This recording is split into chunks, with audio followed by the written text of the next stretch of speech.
নমো নমঃ শ্ৰীমদ্ ভগৱত গীতামৃত আজি শ্ৰীমদ্ ভগৱত গীতাৰ অৰ্জুন বিষাদ যোগ নামৰ প্ৰথম অধ্যায়ৰ ৪৩ সংখ্যক শ্লোক অৰ্থাৎ ৪৩ সংখ্যক শ্লোকভাগী হৈছে এনেধৰণৰ উচ্ছন্ন কুলধৰ্মানাং মনুষ্যানাং জনাৰ্দন নৰকে নিয়তং বাসো ভৱতীত্যনুশুশ্ৰুম অৰ্থাৎ হে জনগণৰ প্ৰতিপালক শ্ৰীকৃষ্ণ বা জনাৰ্দন এই কথা মই গুৰু পৰম্পৰা ক্ৰমে শুনি আহিছোঁ যে যিসকল লোকে বংশৰ আচাৰসমূহৰ বিনাশ ঘটায় তেওঁলোকৰ অনন্ত কালত বা পৰৱৰ্তী কালত তেওঁলোকৰ নৰক বাস হয়।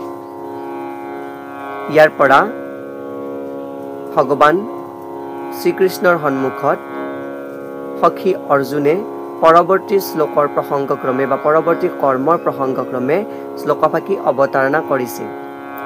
এই যুক্তি অৰ্জুনৰ কেৱল অভিজ্ঞতালব্ধ নহয়, তেওঁ এই যুক্তি গুৰু পৰম্পৰাক্ৰমে জানি আহিছে। তাৰ ভিত্তিতহে তেওঁ এই যুক্তি অৱতাৰণা কৰিছে। কিয়নো বৰ্ণাশ্ৰম ধৰ্মত এটি নিয়ম আছে বা প্ৰথা আছে, যিয়ে বৰ্ণাশ্ৰম ধৰ্মৰ মুখ্য ৰীতি নীতি বা আচাৰ নিয়মসমূহ পালন কৰাত গাফিলতি কৰে বা সুচাৰুৰূপে প্ৰতিপালন নকৰে, তেন্তে সেই লোকৰ বা সেই ব্যক্তিৰ বা সেই পুৰুষগৰাকী নৰকগামী হয় বা অধোগামী হয়।